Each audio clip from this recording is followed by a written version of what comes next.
Në një intervistë për Goca dhe Gra, Rozana Radi ka treguar se është treguar shumë e butë me banorët e Big Brother në VIP 4 dhe se duhet të tregojë më strikte. Çfarë do t'i thoshe Rozanës që hyri në Big Brother natën e parë, e pyeti gazetarja. Do t'i thoja që nuk duhet të kishe falur shumë njerëz, nuk duhet t'i kishe toleruar shumë.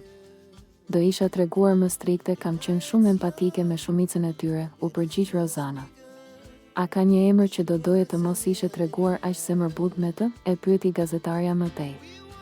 Egli Tako, tha Rozana pa u menduar gjallë.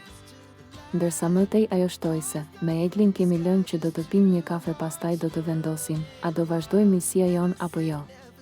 Duke qenë se unë e kam thënë që në fillimet e Bigut që e kam patur Xhan, por nuk mund të them të njëjtën gjë sot.